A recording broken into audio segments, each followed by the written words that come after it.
pagi kepada SIB Seremban, dan pada pagi ini kita bertemu sekali lagi dalam ibadah raya online kita. Dan saya ingin mengajak kita membaca dalam Yohanes 16, 1 hingga 15, dan saya akan membaca ini dalam terjemahan versi Borneo, dan Anda boleh mengikut saya dalam versi masing-masing. Yohanes 16 ayat 1. Semua ini kukatakan kepadamu supaya kamu tidak sesat. Mereka akan menyingkirkanmu daripada sumah. Masanya akan tiba ketika semua orang yang membunuhmu menganggap bahwa dengan berbuat demikian dia mengabdi kepada Allah. Ayat 3. Perkara ini akan dilakukan oleh mereka karena mereka belum mengenal baik Bapa maupun aku. Semua ini kukatakan kepadamu supaya ketika berlaku nanti kamu akan ingat bahwa aku sudah pun memberitahumu, dan aku tidak memberitahumu dari mulanya lagi karena aku masih bersamamu. Ayat kelima. Tetapi sekarang aku akan pergi kepada Dia yang mengutusku. Tiada seorang pun antaramu yang bertanya, kemanakah engkau pergi? Sekarang hatimu bersedih karena aku telah memberitahu perkara ini kepadamu. Apa yang kukatakan kepadamu ini benar untuk kepentinganmu. Baiklah, aku pergi. Selagi aku tidak pergi, penolong itu tidak akan datang kepadamu. Jika aku pergi, aku akan mengutusnya kepadamu. Ayat 8. Setelah dia datang nanti, dia akan menginsafkan dunia tentang dosa, pembenaran, dan penghakiman. Tentang dosa karena mereka tidak percaya kepadaku. Tentang pembenaran karena aku akan pergi kepada Bapa dan kamu tidak akan melihatku lagi. Dan tentang penghakiman karena pemerintah dunia ini telah dihakimi. Ada banyak lagi yang ingin kukatakan kepadamu, tapi kamu belum berupaya menerimanya. Ayat 13. Tetapi apabila Dia, yaitu Roh kebenaran datang, Dia akan membimbingmu ke arah segala kebenaran. Roh itu tidak akan mengatakan sesuatu menurut kehendaknya sendiri. Dia akan menyampaikan apa yang didengarnya dan memberitahumu apa yang akan terjadi. Roh itu akan memuliakanku karena Dia akan menerima apa yang berasal daripadaku dan menyatakannya kepadamu. Ayat terakhir, ayat 15. Segala milik Bapakku milikku juga.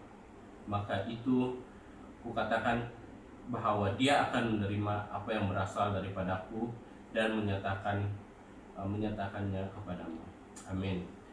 Dan itu ialah pembacaan kita untuk pada minggu ini. Dan sebelum kita masuk ke dalam ibadah raya kita, yaitu dalam penyembahan kita, saya akan bawa kita dalam doa pembukaan. Mari kita berdoa bersama-sama. Tuhan, Allah Bapa kami di surga, kami berterima kasih atas hari yang baru yang Tuhan telah berikan pada hari Bapa. Dan kami sangat mensyukuri hari ini Tuhan, di mana Tuhan masih lagi menolong kami dalam pandemik Tuhan, daripada banyak segi keperluan Bapa, dan kami percaya Tuhan akan terus-menerus bersama kami dalam masa-masa sukar di Bapa. Sebelum kami mulakan ibadah raya kami pada pagi ini, kami serahkan semuanya ke dalam tangan Tuhan. Biar Tuhan yang akan membimbing, hati kami akan dibuka, dan jiwa kami haus akan Tuhan pada pagi ini Bapa. Terima kasih Tuhan, kami buka ibadah raya pagi ini dalam nama Tuhan Yesus Kristus kami sudah berdoa. Amin. Shalom jemaat SIB Seremban.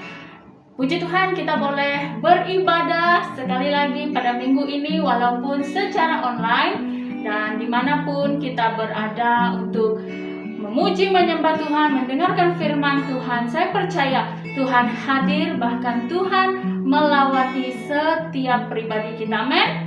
Dan pada pagi ini mari saya ajak kita kecap, kita lihat betapa baiknya Tuhan itu dalam hidup kita. Dalam situasi apa sekalipun, Tuhan tidak pernah meninggalkan kita, saudara.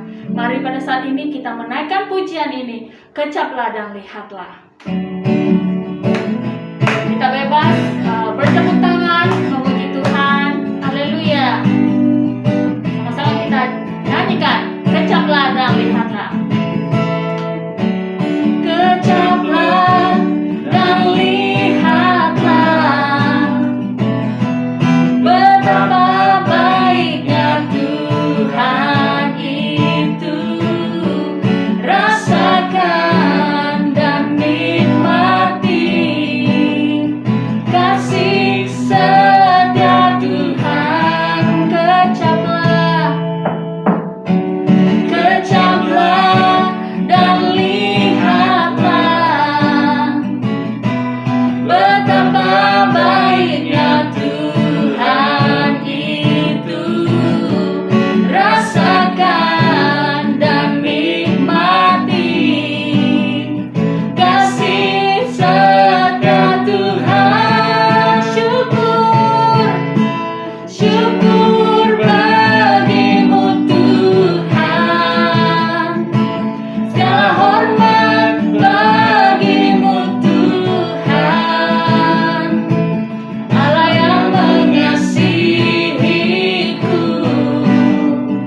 satu-satunya sumber daripada segalanya, men. Mari kita terus memuji Tuhan dengan lagu Hidupku Takkan Sama.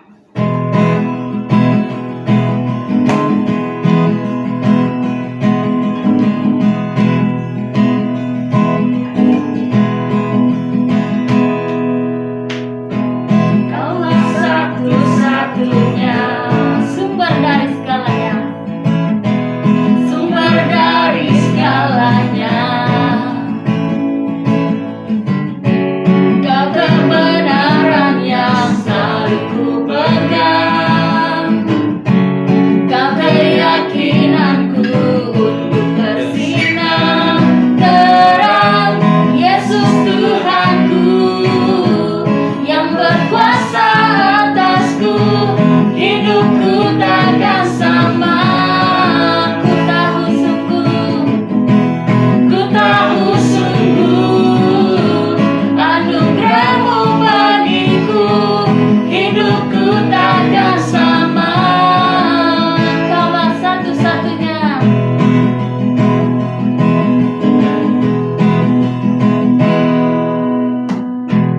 Kaulah satu-satunya sumber dari segalanya, sumber dari segalanya.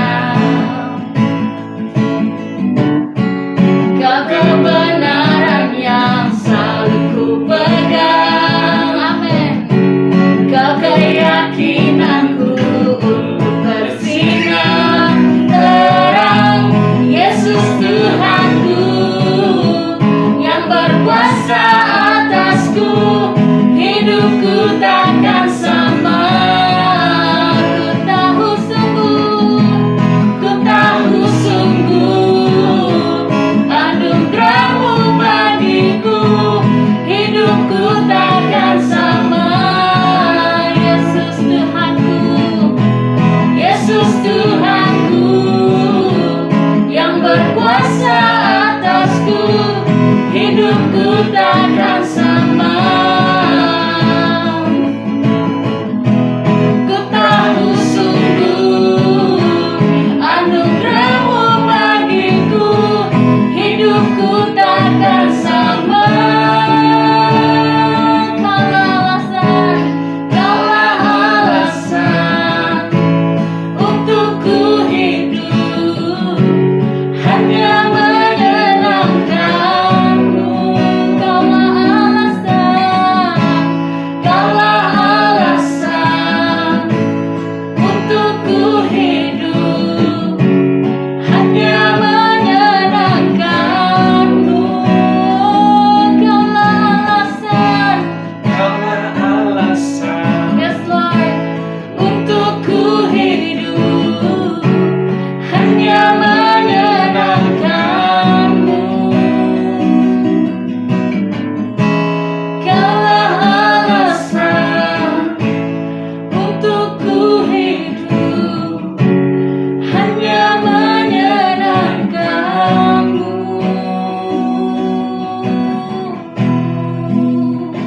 Oh, benar Tuhan, betapa kami hanya mau menyenangkan-Mu di dalam kehidupan kami, ya Yesus. Karena Engkaulah kebenaran yang memberi keselamatan kepada kami, ya Tuhan. Haleluya, mari kita datang di hadapan Tuhan pada saat ini, merendahkan diri di hadapan Dia. Kita naikkan lagu ini sebagai doa kita. Yesus, Kaulah kebenaran. Yesus, Kau kebenaran yang menyelamatkanku. Kau memberikanku hidup dan pengharapan.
selamatkan seluruh hidup kami Tuhan.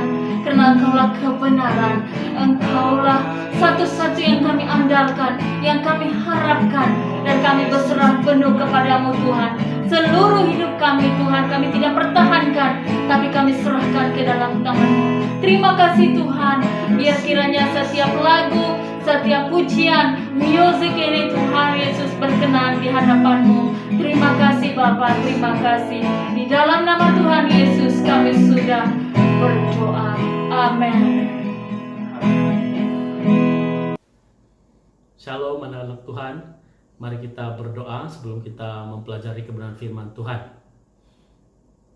Tuhan, kami sangat bersyukur karena Tuhan yang membuka jalan untuk kami dapat berkumpul walaupun secara online sahaja, tetapi Tuhan tetap bertakhta. Puji-pujian yang kami telah naikkan bersama-sama, kiranya itu menyenangkan hati Tuhan dan kami memuliakan Tuhan melalui puji-pujian itu. Kami mau belajar kebenaran firman-Mu pada pagi ini. Tuhan, biarlah kiranya Roh Allah sendiri yang akan memberikan hikmat pada kami, Roh kebenaran yang akan menuntun, sehingga kami dapat menemukan kebenaran daripada firman-Mu pada pagi ini. Bertakhtalah, berkaryalah. Kami mau mendengar dan siap untuk mendengar kebenaran firman-Mu. Inilah doa kami. Amin. Kita sangat bersyukur karena pada pagi ini kita masih dapat berkumpul bersama-sama. PKP sudah dilanjutkan untuk 2 minggu lagi. Saya harap kita semua masih berusaha untuk menjadi anak-anak Tuhan yang mematuhi SOP dengan sebaiknya. Hari ini kita mau belajar bersama-sama kebenaran firman Tuhan yang terdapat dalam Yohanes 16. Yohanes 16 ayat 1 hingga 15. Saya tidak akan membacakan satu demi satu ayat ini, tapi kita akan coba untuk mengeksposisi bagian demi bagian daripada firman Tuhan ini. Tema yang akan kita pelajari bersama-sama dari pembacaan Yohanes 16 ayat 1 hingga 15 adalah mengenal Yesus dan roh kebenaran. Saya percaya bahwa kita sudah mendengar, kita sudah diberkati dengan penyampaian firman Tuhan untuk beberapa minggu yang sudah berlalu. Bagaimana firman Tuhan itu mengajar kita untuk mengenal Tuhan dengan lebih dalam, mengenal Allah dengan lebih dalam. Bahkan pada ibadah kita hari ini kita juga mau belajar. Kita mau mengenal Yesus Kristus yang kita muliakan sebagai Tuhan, yang kita agungkan sebagai Raja di atas segala raja. Kalau kita melihat dalam keseluruhan Yohanes 16 ayat 1 hingga 15 ini, kita akan mengetahui bahwa ini adalah penyataan daripada Yesus Kristus sendiri untuk murid-muridnya. Dalam ayat 1 dia berkata, saya bacakan dalam versi bahasa Malaysia. Ayat 1, aku sudah memberitahu kamu semua ini supaya kamu tidak kecewa, sehingga tidak percaya lagi padaku. Maksud semuanya ini, kata semuanya ini dalam ayat 1 sebentar tadi merujuk kepada kisah yang Tuhan sudah beritahu kepada murid-murid dan pengikutnya yang tercatat dalam Yohanes 15. Yohanes 15 ayat 18 hingga 25 yang bercakap mengenai dunia yang akan membenci para pengikut Yesus karena mereka menolak dosa, dan karena para pengikut Yesus menolak piawaian keduniawian yang mahu menguasai hidup mereka, mahu menguasai kedagingan mereka seperti sebelum mereka mengenal Yesus. Bahkan Yesus sudah mengingatkan bahwa mereka bukan sahaja dibenci, tetapi akan turut dianiaya. Kalau kita melihat bagaimana John Calvin meresponi ayat pertama ini, dia berkata, karena perang dan pertandingan menunggu mereka, maka mereka harus diperlengkapi sebelumnya dengan senjata yang diperlukan. Kristus tidak akan mengirimkan para pengikutnya ke medan peperangan tanpa senjata, sehingga seseorang itu tewas dalam peperangan. Yang dimaksudkan oleh John Calvin apabila dia meresponi ayat pertama tadi bahwa akan ada penindasan, akan ada penderitaan, akan ada penganiayaan di kalangan orang Kristen adalah Yesus Kristus akan memperlengkapi kita dengan senjata-senjata rohani untuk menentang penderitaan atau penganiayaan yang akan kita hadapi. Bukan menentang dengan kekerasan, tapi menentang dengan hati sebagai hamba Kristus. Menentang dengan kerendahan hati sebagai murid-murid Kristus yang meneladani kerendahan Yesus Kristus sendiri. Itulah Yesus Kristus yang kita pelajari, saudara-saudari. Ramai yang berkata bahwa Yesus boleh membuat apa sahaja di dunia ini, bahkan melenyapkan semua manusia yang jahat di dunia ini. Tapi Yesus tidak melakukan itu. Karena Yesus tahu tujuannya datang ke dunia ini bukan untuk menghapuskan isi dunia, tapi untuk menginsafkan dunia ini. Itu yang kita pahami apabila Yesus berkata, "Aku sudah memberitahu kamu semua ini supaya kamu tidak kecewa." Dengan harapan bahwa mereka yang dianiaya, mereka yang menderita karena mengikuti Yesus Kristus tidak akan berpaling atau tidak akan mundur daripada iman mereka terhadap Yesus Kristus. Dan itulah yang diresponi oleh John Calvin, bahwa semua orang Kristen pasti akan dilengkapi dengan senjata-senjata rohani oleh Yesus Kristus. Oleh itu, saudara-saudari, meskipun kita sebagai orang beriman rajin merenungkan firman Tuhan, kita juga harus sangat berwaspada dan memohon perlindungan dalam doa agar tidak terjatuh ketika dalam waktu penganiayaan ataupun waktu penderitaan. Kita ambil contoh pandemi COVID-19 ini menjadi satu daripada butang pemicu ataupun trigger kepada penganiayaan dan penderitaan kita. Ramai yang mengakhiri nyawa atau membunuh diri karena mereka tidak tahan dengan cabaran yang mereka alami ketika pandemik ini. Bahkan jenayah melanggar SOP dengan sengaja dan akhirnya memudaratkan kesehatan, keselamatan orang lain. Itu juga adalah karena mereka tidak tahan dengan penderitaan yang mereka alami, sehingga mereka akhirnya melanggar SOP. Saya harap di antara kita tetap menjadi orang Kristen yang menjadi teladan, termasuklah menjaga SOP kita. Dimanapun kita berada, apapun PKP yang kita miliki, PKPD, PKPB, PKPP, apapun PKP, pastikan kita berusaha untuk mengikuti semua SOP.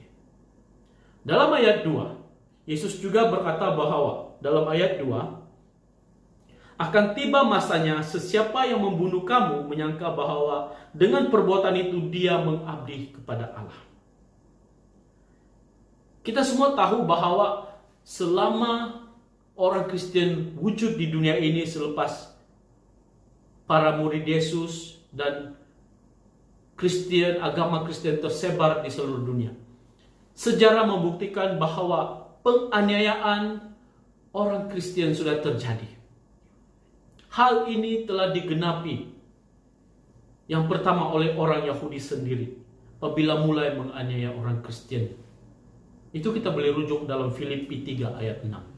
Bahkan Yesus sendiri dibunuh oleh orang Yahudi karena mereka menuduh Yesus penyesat. Mereka menuduh Yesus memporak-porandahkan ajaran Yahudi atau Yudaisme. Para rasul dan pengikut Yesus dibunuh. Bahkan ada pihak yang menyangka bahwa dengan membunuh orang Kristen, mereka akan mendapat tempat di surga, di tingkat-tingkat surga, berdasarkan jihad mereka. Dan itu adalah kesalahpahaman. Walaupun mereka merasakan itu adalah satu kebenaran, tapi semuanya itu adalah satu kesalahpahaman. Sehingga yang mengakibatkannya itu adalah karena mereka belum mengenal Bapa ataupun Yesus.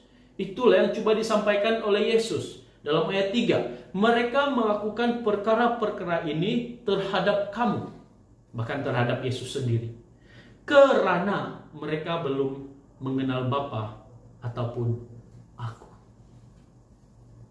Karena mereka belum mengenal Bapa ataupun belum mengenal aku.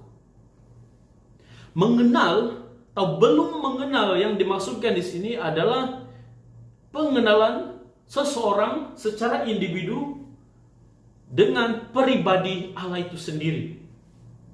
Bagaimana mengenal Allah secara pribadi? Yaitu mengenal Yesus Kristus secara pribadi dalam hidup kita. Inilah yang menyebabkan mereka menolak Yesus Kristus yang juga sama dengan menolak Allah. Inilah yang menyebabkan orang-orang ataupun kumpulan-kumpulan bertindak agresif, bertindak negatif terhadap orang Kristen. Karena mereka belum mengenal Bapa, mereka belum mengenal Yesus. Tujuan daripada kata-kata ini adalah untuk mendorong orang Kristen supaya tetap teguh iman mereka kepada Kristus Yesus dan tidak terlalu tertekan dengan penganiayaan yang mereka terima. Sebaliknya tetap beriman kepada Yesus.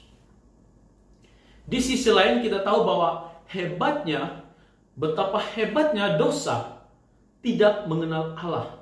Dosa tidak mengenal Yesus, ataupun dosa tidak mengenal Roh Kudus. Itu adalah dosa yang sungguh berat untuk orang Kristen, untuk orang yang belum percaya. John Calvin pernah berkata bahwa tidak mengenal Allah adalah kejahatan yang serius. Karena ia akan mengarahkan mereka untuk membunuh keluarga mereka sendiri. Lalu mereka akan berbangga dengan tindakan mereka seolah-olah Allah memuji tindakan mereka. Maka dengan itu sangat penting untuk orang Kristen mengenal siapa Allah. Sangat penting untuk orang Kristen ataupun seluruh manusia di dunia ini mengenal Yesus Kristus dan mengenal Roh Kudus itu. Itulah Tuhan yang kita kenal di dalam Yesus Kristus. Tuhan yang menyelamatkan manusia, tetapi dalam masa yang sama memberikan kekuatan kepada semua orang yang beriman kepadanya. Penganiayaan, penderitaan tidak dapat memadamkan kasih dan penyertaan Yesus dalam hidup setiap orang percaya. Itulah Yesus yang kita kenal. Yesus yang sanggup memberikan kekuatan kepada kita, kepada saya, kepada saudara, kepada semua orang yang mau menerima Dia sebagai Tuhan dan Penyelamat. Yesus yang kita kenal sebagai Raja di atas segala raja, yang memerintah hidup kita. Dia yang akan menanggung sakit kita. Dia yang akan memberikan kekuatan saat kita lemah. Dia akan mencukupkan segala apa yang kita perlu saat kita kekurangan. Yesus Kristus. Itulah yang kita sembah. Tapi saudara-saudari, ketika Yesus berkata-kata dalam Yohanes 16 ini, Yesus masih ada di bumi. Beberapa masa lagi Yesus akan kembali ke surga. Dan hal itu terjadi. Yesus naik ke surga. Lalu apa yang Yesus janjikan? Dalam Kisah Para Rasul 2 kita semua tahu bahwa Yesus berkata, tunggu, aku akan mengirimkan Roh penghibur untuk kamu. Roh Kudus akan diutus oleh Tuhan. Dalam ayat-ayat yang seterusnya, dalam ayat 4 sehingga ayat 15 kita akan tahu. Dalam Yohanes 16 ayat 4 hingga 15 maksud saya, kita akan tahu bahwa Yesus mau memperkenalkan Roh Kudus yang akan diutusnya selepas Dia kembali ke surga. Roh Kudus itulah yang akan bersama-sama dengan kita. Roh Kudus itulah juga yang akan menawarkan iman percaya kita kepada Yesus Kristus. Roh Kudus itulah yang akan masuk dalam hati kita, berbuah sehingga kita berani untuk berkata-kata, berani untuk melihat dengan mata rohani kita, untuk memberitakan Injil, mendengar keperluan orang lain, untuk memenuhi keperluan mereka, melayani kebajikan mereka. Roh Kuduslah yang akan mengerjakan semua itu. Dalam ayat 4 kita boleh fahami sebagai peringatan kepada kita bahwa Yesus adalah jawaban kepada pembaharuan hidup manusia dan pembaharuan bumi ini. Yesus masih bersama-sama dengan mereka seperti yang saya katakan tadi ketika bercakap dalam Yohanes 16 ini. Dan Yesus mengingatkan mereka bahwa akan terjadi penderitaan seperti yang ada dalam ayat 1 hingga ayat 3 tadi. Bukan saja kepada orang atau pengikutnya pada masa itu, tapi untuk orang-orang Kristen pada masa ini. Ini membuktikan bahwa Yesus memang menawarkan kemuliaan, yaitu menawarkan keselamatan, menawarkan pemulihan hubungan antara manusia dengan Allah. Dia menawarkan kemuliaan itu untuk kita. Tapi dalam masa yang sama, Yesus juga menawarkan salib.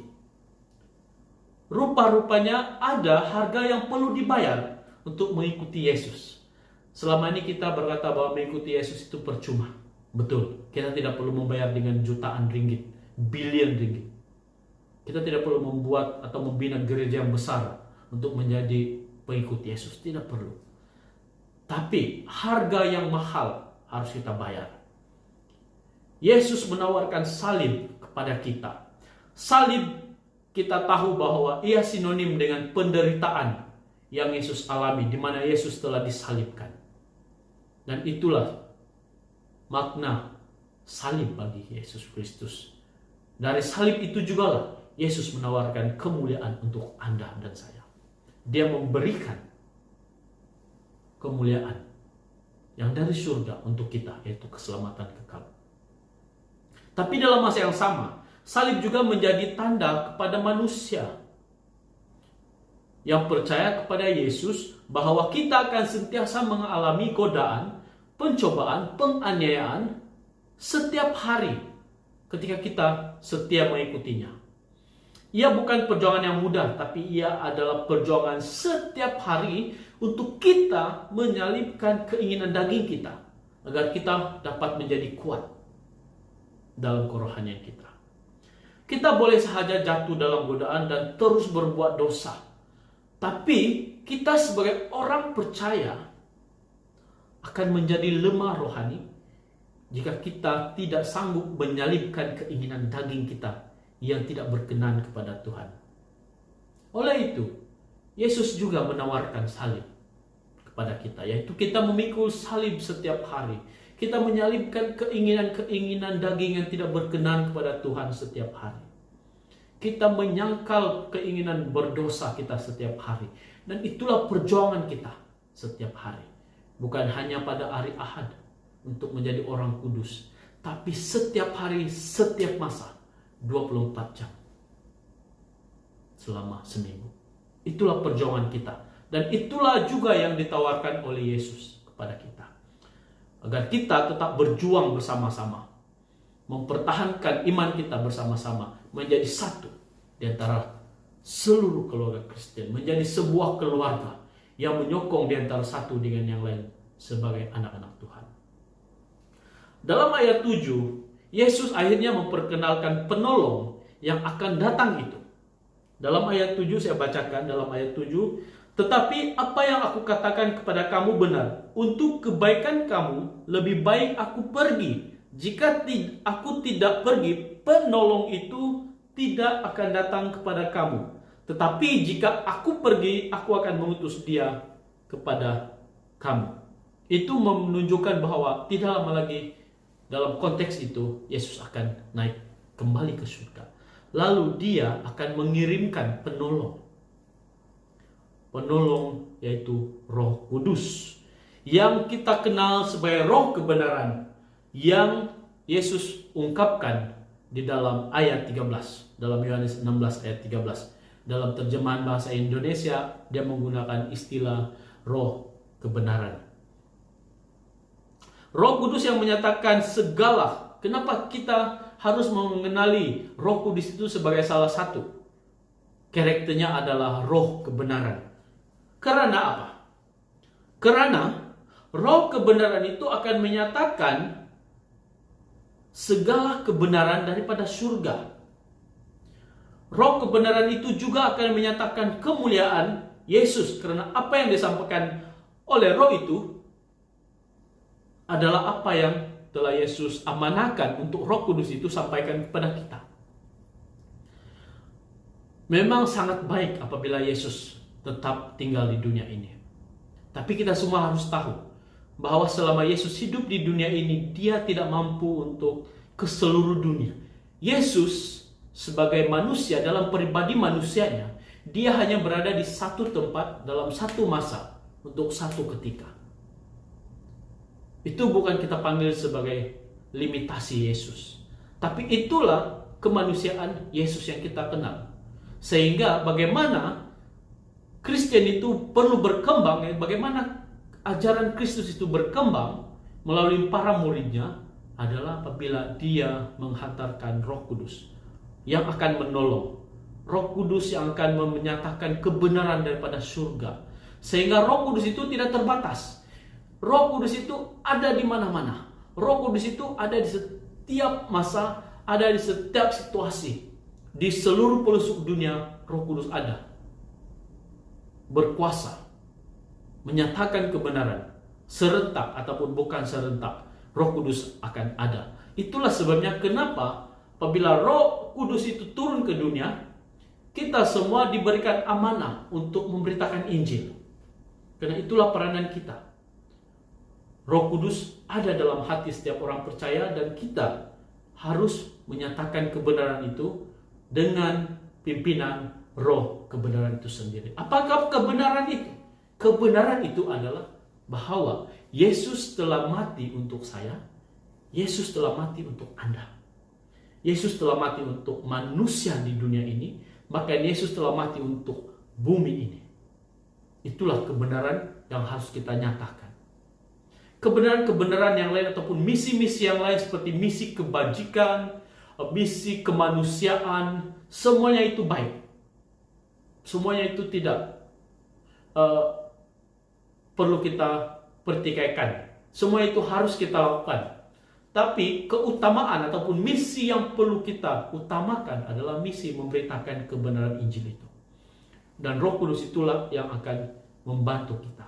Roh Kudus yang diutus oleh Yesus itulah yang akan membantu kita. Kebenaran-kebenaran daripada surga akan disampaikan oleh Roh Kudus itu kepada kita. Firman Tuhan yang sudah tertulis, yaitu yang kita kenal dalam Alkitab. Itu kebenaran dalam firman Tuhan yang tertulis dalam Alkitab itu akan diungkapkan oleh Roh Kudus. Bukan dengan akal kita, bukan dengan tutur kata kita, bukan dengan ketulusan hati kita saja. Tapi karena Roh Kudus yang mahu mengungkapkan kebenaran itu kepada kita. Bukan untuk siapa-siapa, tapi untuk memuliakan Tuhan. Itulah yang coba disampaikan oleh Yesus. Dalam ayat 18 dia berkata, Roh Allah, Roh akan memuliakan aku karena apa yang dinyatakan oleh Roh kepada kamu diterimanya daripada aku. Roh Kudus selain daripada dia menyatakan kebenaran demi kebenaran, Roh Kudus juga akan memuliakan Tuhan, memuliakan Yesus dalam pelayanan Roh Kudus itu dalam hidup kita. Jadi sangat mustahil untuk orang berkata bahwa dia ada Roh Kudus tetapi dia tidak ada Yesus dalam hidup dia. Kalau ada orang yang berkata dia hanya perlukan Roh Kudus, tidak perlukan Yesus, orang seperti itu adalah orang yang sesat. Lalu kalau ada orang yang berkata dia hanya percaya Yesus tapi tidak percaya Roh Kudus, orang itu juga adalah sesat. Jadi kita perlu berhati-hati. Karena package yang ada dalam kehidupan kita, package Allah yang ada dalam kehidupan kita adalah Allah Bapa, Anak yaitu Yesus Kristus dan juga Roh Kudus. Ketiga-tiga Allah Tritunggal ini ada dalam hidup kita. Tidak ada satu pun yang harus kita tinggalkan.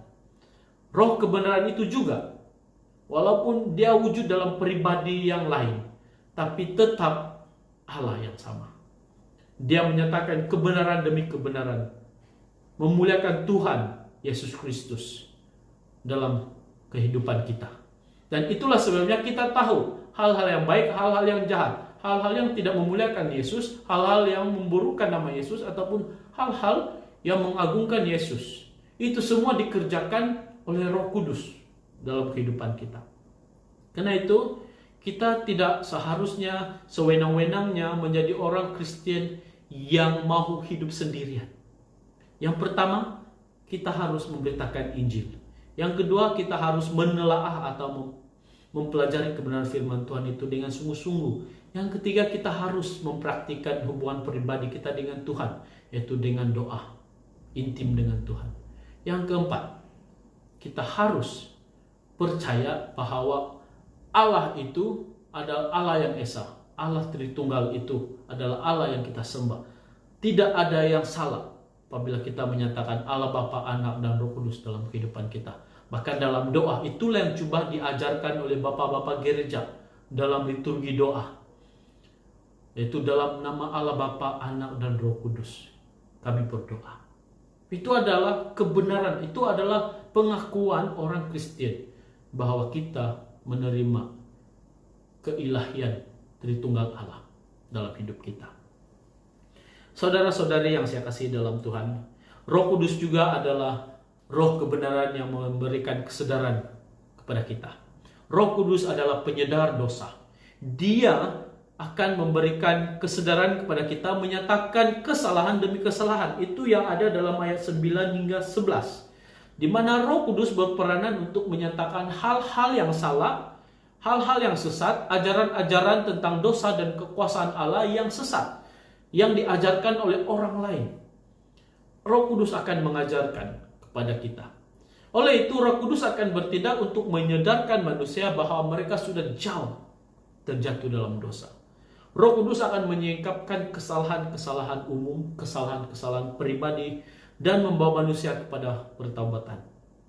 Kekuasaan Allah menjadikan manusia tahu membezakan dosa dan kebenaran, membezakan perbuatan iblis dan perbuatan Tuhan. Semuanya itu dimungkinkan oleh pekerjaan Roh Kudus. Itulah roh kebenaran yang kita kenal.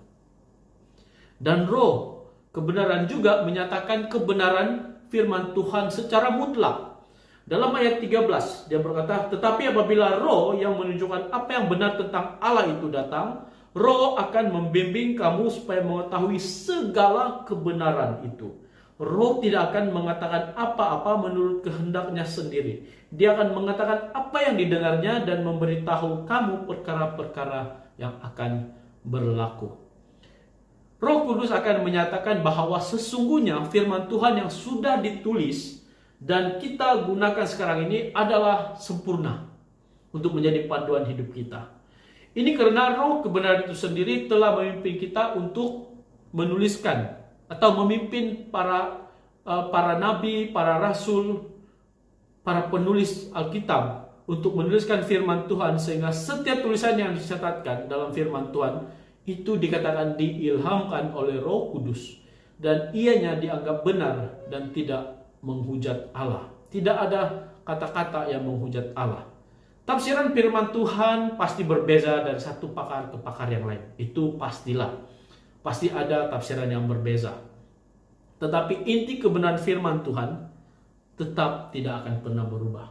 Frasa dalam ayat 13, frasa segala kebenaran itu dalam ayat 13e, ujung ayat 13e, segala kebenaran yang dimasukkan dalam ayat 13 itu menunjukkan bahwa firman Tuhan itu sesungguhnya benar dan harus difahami, dan bukan satu demi satu, tetapi secara keseluruhan, dan bukan menekankan satu doktrin, doktrinnya E, doktrin B, doktrin C, doktrin E perlu ditolak, doktrin C perlu diterima. Bukan seperti itu, tapi firman Tuhan adalah benar secara keseluruhan.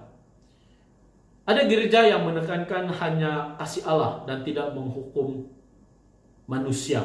Ada kumpulan yang obses dengan penginjilan, dan itu berpotensi untuk mereka mengabaikan pengajaran doktrin lain dalam Alkitab. Dan ada juga yang memberikan pengajaran mengenai kedaulatan Allah, sehingga dosa tidak dapat memadamkan kedaulatan Allah itu. Sehingga akhirnya pengikut-pengikut gereja seperti itu suka untuk berbuat dosa. Firman Tuhan itu adalah ibarat benang basah yang mungkin kusut. Kalau kita coba bayangkan benang basah yang kita genggam akhirnya kusut, itu adalah gambaran untuk firman Tuhan. Mungkin dia akan memiliki simpang siur ataupun terikat di sana sini, tetapi ia tetap satu rantaian benang atau satu helai benang yang panjang yang tidak putus. Demikianlah firman Tuhan. Ia adalah sebuah buku yang mengajarkan hal tentang Allah, dan kebenaran firman Tuhan itu diwarnai dengan kisah sepanjang penulisannya. 66 buku yang kita amalkan dalam Alkitab itu adalah warna-warni kisah sepanjang penulisan kebenaran firman Allah. Tapi ia bukannya 66 buku yang berbeza. Ia adalah warna-warni kisah Allah dengan manusia itu sendiri, dan peranan Roh Kudus adalah untuk menyatakan kebenaran secara keseluruhan, kebenaran yang utuh, kebenaran yang mutlak di dalam firman Tuhan itu untuk kita. Karena itu saudara-saudari yang saya kasihi dalam Tuhan, pelayanan Roh Kudus itu bersifat kristosentris. Kristosentris bermaksud berpusat kepada Kristus. Segala apa yang dilakukan oleh Roh Kudus itu adalah berpusat kepada Kristus. Bermaksud bahwa kalau kita melihat semula dalam ayat 14, Roh akan memuliakan aku. Itulah kata Yesus. Itu bermakna bahwa apapun yang Roh Kudus atau Roh kebenaran itu lakukan dalam hidup kita, yang Roh Kudus lakukan dalam dunia ini, semuanya itu berpusat kepada Kristus. Dan ini bermaksud bahwa pelayanan Roh Kudus di dunia ini menunjukkan ataupun mengarah perhatian manusia kepada Yesus Kristus. Apa yang Yesus Kristus sudah lakukan kepada manusia dan dunia ini, yaitu Yesus Kristus telah mati di kayu salib. Dia bangkit pada hari ketiga dan kembali ke surga, duduk di sebelah kanan Allah Bapa. Dan Roh Kudus yang diutus memimpin setiap hati manusia menjadi orang percaya kepadanya. Dan itulah pelayanan Roh Kudus, yaitu semuanya dia lakukan untuk mengarahkan perhatian kita kepada Kristus. Bahkan mengarahkan perhatian orang-orang yang belum percaya, yang kita datangi untuk kita injili ataupun kita kongsikan firman Tuhan ataupun berita baik, semuanya itu mengarah kepada Kristus. Bukan karena gereja kamu megah, bukan karena orang ini penginjil yang hebat, bukan. Tapi karena Yesus Kristus yang diberitakan. Mereka yang memiliki Roh Kudus pasti akan memuliakan Yesus Kristus. Dan itulah yang saya coba katakan tadi, bahwa Tritunggal Allah itu adalah mutlak dan harus kita terima sebagai satu yang benar. Itulah sebabnya kita harus senantiasa ingat bahwa dalam hidup kita ada Yesus, kita ada Yesus, kita ada Roh Kudus, kita ada Allah Bapa. Apa yang dimiliki oleh Allah Bapa itu dimiliki oleh Yesus, dan itu dinyatakan oleh Roh Kudus dalam hidup kita. Karena Allah memiliki surga, Yesus menawarkan surga itu kepada kita. Bagaimana kita memiliki surga itu? Itu apabila kita diberikan kebenaran itu oleh Roh Kudus dalam hidup kita. Itulah yang dikerjakan oleh Roh Kudus. Oleh itu saudara-saudari yang saya kasihi dalam Tuhan, marilah kita sama-sama merendahkan diri, merendahkan hati kita di hadapan Allah dengan tunduk dan taat kepada pimpinan Roh Kudus dalam setiap langkah hidup kita. Mari kita menghidupi kebenaran yang diajarkan oleh Roh Kudus sesuai apa yang telah dituliskan dalam firman Tuhan. Jika kita hidup untuk memuliakan Allah, jika kita hidup untuk memuliakan Yesus, itu semua dilakukan oleh Roh Kudus. Hidup kita pasti akan diperkenankan oleh Tuhan. Pada masa yang telah Yesus janjikan, Dia datang, Dia kembali ke surga untuk menyediakan rumah bagi kita. Apabila Dia datang kedua kalinya ke dunia ini, Dia akan membawa kita tinggal bersama-sama dengannya. Dan kita akan memiliki kehidupan yang kekal. Karena Allah mengasihi kita semua. Marilah kita sama-sama menjadi orang Kristen yang menjadi teladan dalam hidup kita. Menyatakan kebenaran, karena Roh Kudus itulah yang menyatakan kebenaran dalam hidup kita. Jika kita tidak mahu menyatakan kebenaran bahwa Yesus Kristus satu-satunya Tuhan, bahwa Yesus satu-satunya penyelamat dunia ini, kita sedang berlawan dengan roh kebenaran yang ada dalam hidup kita. Dan itu pasti akan membuatkan hidup kita kucar kacir. Lebih baik kita berserah, tunduk kepada kebenaran itu, dan menjadi teladan dimanapun kita berada. Mari kita berdoa. Tuhan, kami sangat mengucap syukur dengan penyertaan Tuhan lewat firman-Mu yang telah kami pelajari bersama-sama pada pagi ini dalam ibadah ini. Kami mengetahui bahwa Yesus Kristus adalah sumber kehidupan kami, yang telah mati di atas kayu salib, yang telah kembali ke surga, menawarkan kemuliaan, yaitu keselamatan kekal, dan memiliki hubungan, memperbaiki hubungan kami dengan Allah, sehingga kami layak memanggil Engkau Allah Bapa yang kami sembah. Dan dalam masa yang sama, Engkau menawarkan kami Roh Kudus-Mu, sehingga kebenaran demi kebenaran itu dinyatakan oleh Roh Kudus, sehingga setiap kami tidak memiliki Roh Kudus, karena setiap orang percaya dipenuhi oleh Roh. Terpujilah nama Tuhan. Bila kiranya firman Tuhan ini menjadi benih yang bertumbuh subur dalam hidup kami, dan kami berkongsi benih firman Tuhan ini dengan orang lain, sehingga orang lain juga mengenal Tuhan. Semuanya itu juga dikerjakan oleh Roh kebenaran satu-satunya. Terpuji nama-Mu Tuhan. Kami siap untuk dipakai oleh Tuhan. Kami siap untuk ditegur. Kami siap untuk belajar di hari-hari yang kami lalui di masa akan datang. Semuanya dalam pimpinan Roh Kudus. Terpuji nama-Mu Tuhan. Inilah doa kami, kiranya Tuhan dimuliakan.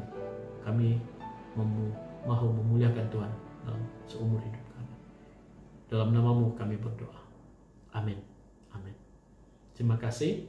Tuhan memberkati.